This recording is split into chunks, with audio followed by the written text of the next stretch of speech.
Friends, how are you? Welcome in this channel.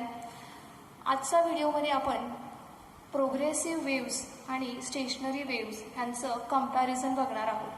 But before that, in a last video we have learn about the properties of stationary waves. So let us revise the properties of stationary waves. Okay, so students, आठवते का तुम्हाला first property मध्ये तुम्ही काय बघितलेलं होतं? तर first property म्हणजे आपण डेफिनेशनच घेतली होती. When two identical progressive waves travel in a opposite direction along the same path, interfere with each other and produces the resultant wave which is in form of loops, that is called as the stationary wave. So प्रॉपर्टीजमध्ये first point म्हणजे तुमची आहे definition, right. त्याच्यानंतर second पॉईंटमध्ये आपण बघितलं होतं the point at which the amplitude is 0 is called as nodes, right. त्याच्यानंतर थर्ड पॉईंट आपण बघितला होता the point at which the amplitude is maximum, that point is called as antinode. Okay, so next point, the amplitude is continuously goes on increasing. बघा, आपण wave बघणार आहोत.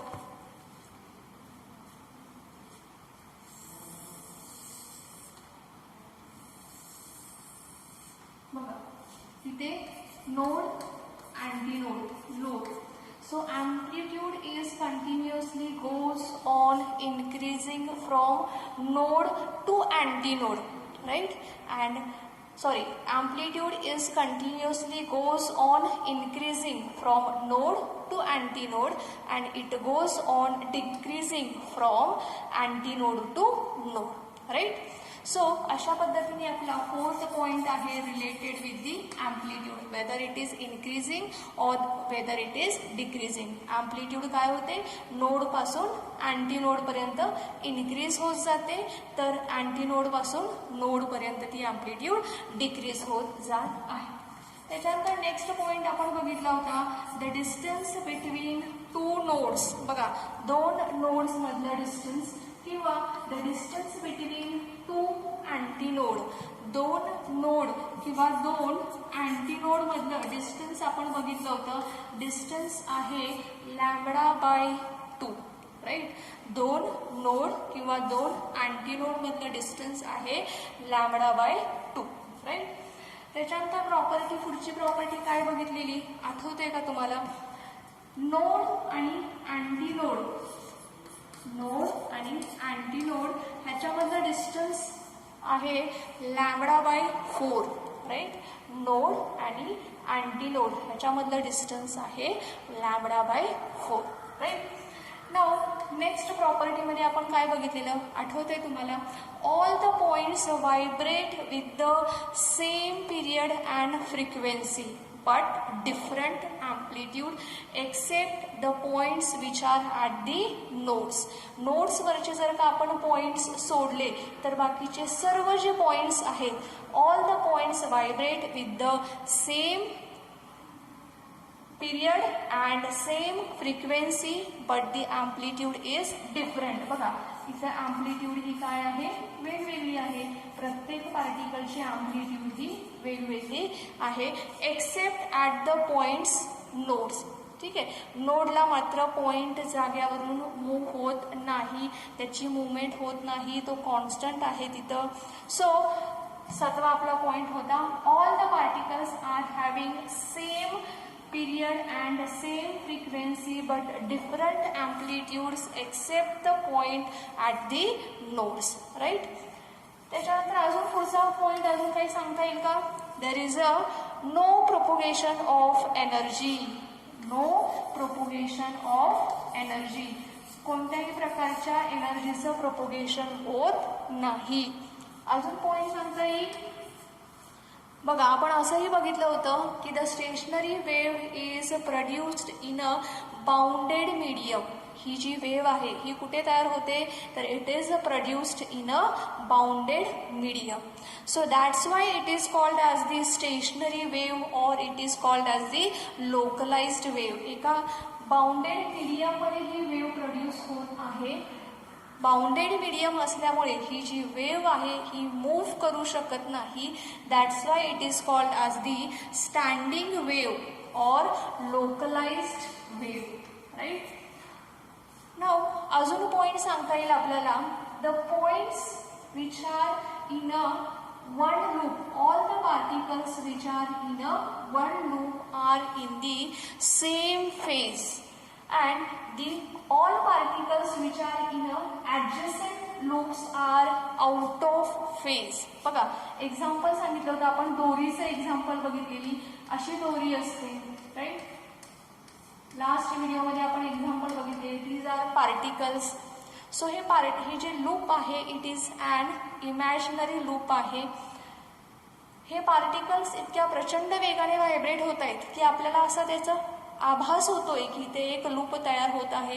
प्रत्यक्षात इथं लूप नाही आहे, तर पार्टिकल्स आर व्हायब्रेटिंग, त्यामुळे आपल्याला ते लूप दिसत आहे.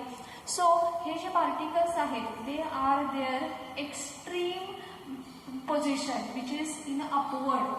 Now these particles are extreme lower position.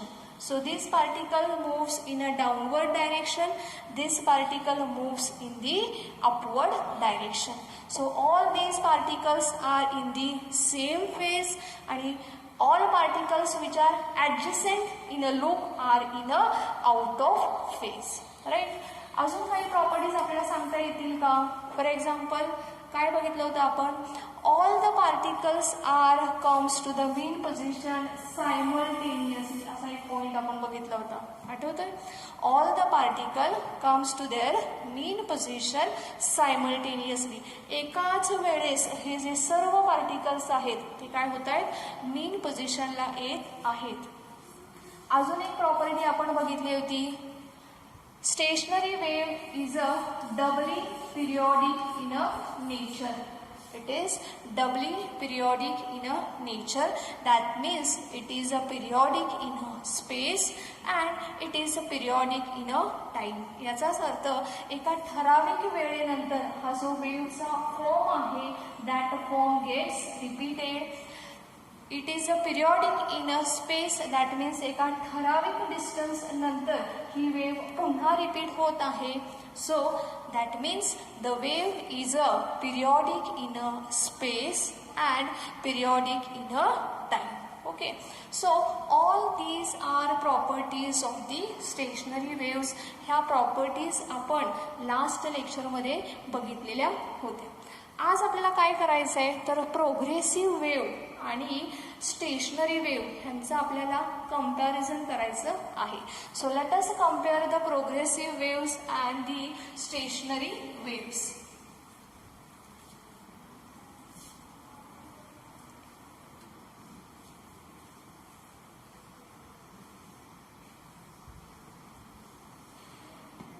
So progressive waves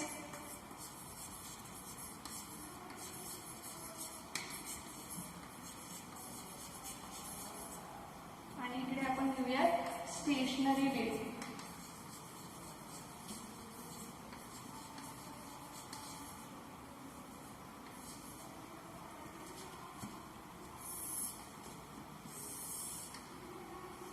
so progressive wave मध्ये बघा, प्रोग्रेसिव्ह वेव्ह म्हणजे the wave which travel continuously in the given medium without change of any form. That wave is called as the progressive wave. Right? So definition मध्ये आपण comparison मध्ये आपण first point as a definition लिहू शकतो. Progressive wave means when the wave travels continuously in the given medium without change of any form is called as the progressive wave. तर stationery वेव्हचे आपण इकडे डेफिनेशन लिहू शकतो. when two identical waves travels in along the same path but in a different directions are called as the stationary waves, when they travels in a different direction, travels in a opposite direction, they produce the resultant wave which is in form of loops called as the stationary waves. So अशा पद्धतीने आपण definition लिहू शकतो. त्याच्यानंतर अजून काय काय लिहू शकतो आपण ह्याच्यामध्ये बघा. वेव ट्रॅव्हल होते, right, that means the disturbance get propagated from one region to the another region. So disturbance is propagated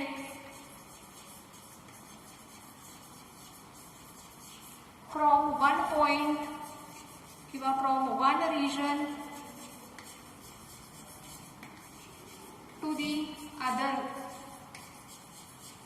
region. Disturbance is propagated from one region to the other region with definite velocity.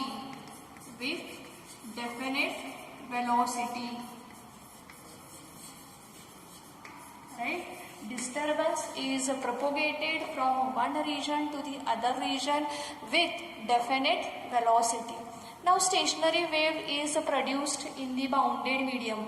दोन identical waves आहेत, travel होत आहेत in opposite direction, so they produce the wave which is in form of loops, right. So the disturbance is not propagated from one region to the other region. Disturbance is not propagated from one region to the other region, right? Disturbance is not propagated from one region to the other region because it is a standing wave, it is a localized wave, and wave velocity is zero. Velocity किती आहे? Zero. वेव्हची velocity किती आहे? Zero आहे, right? Now second point आहे, all the particles are having the same amplitude.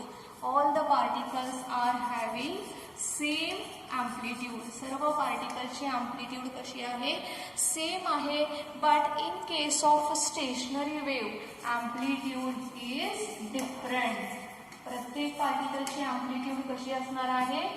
Different amplitude असणार आहे.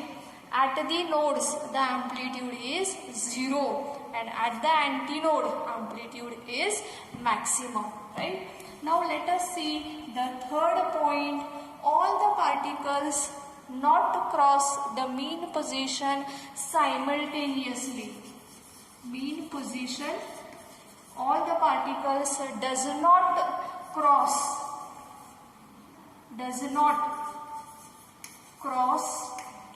mean position simultaneously. Okay. All the particles does not cross the mean position simultaneously, but here all the particles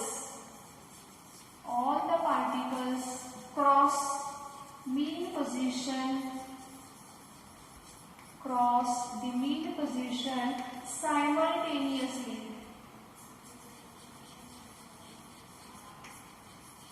ठीक आहे.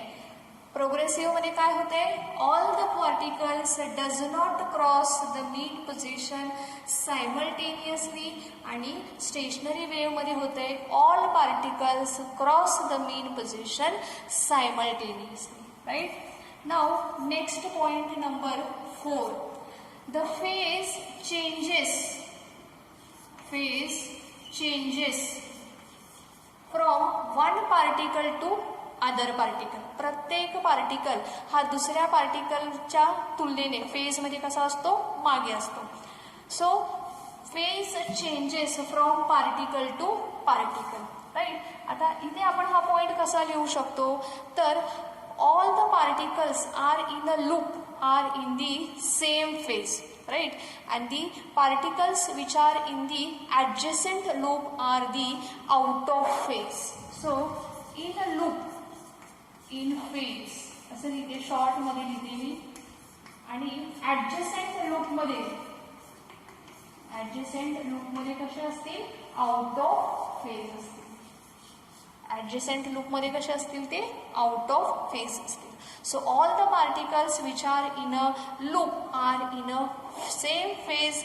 तर all the particles which are in the adjacent loop are the out of phase, right?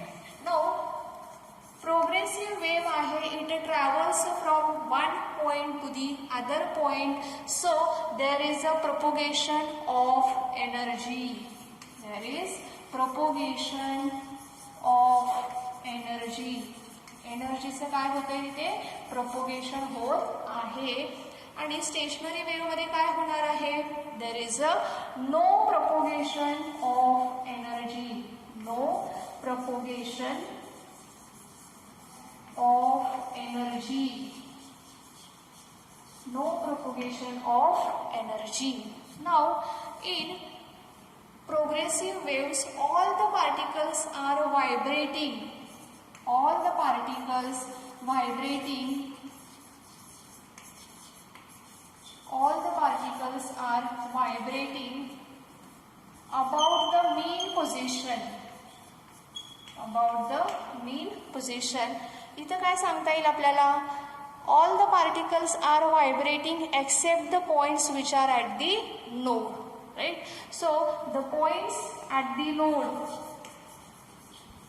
points at the nodes are not vibrating. Points at the nodes are not vibrating, right? So this is the comparison between the progressive wave and stationary wave. Okay, so let us revise these points once again. Progressive wave means when the wave travels continuously in the given medium without change of any form is called as the progressive wave. Stationary wave means when the two identical waves travel in opposite direction, interfere with each other and produces the resultant wave which is in form of loops is called as the stationary wave. Right? So first point आपण बघितलेला की the disturbance is propagated from one region to the other region. एका ठिकाणाहून दुसऱ्या ठिकाणी disturbance हा propagate करून गेला जातो, ट्रान्सफर होतो with the definite velocity. Definite velocity असते. आता ह्याच्यामध्ये disturbance is not propagated from one region to another region because the wave is produced in the bounded medium and that's why it is called as the standing wave or localized wave. Now the wave velocity is 0. Yes, because it is the standing wave. त्यामुळे तिची velocity ही 0 असणार आहे. इकडे मात्र velocity definite velocity आहे. Second point आपण बघितलेला की all the particles are vibrating with the same amplitude, right.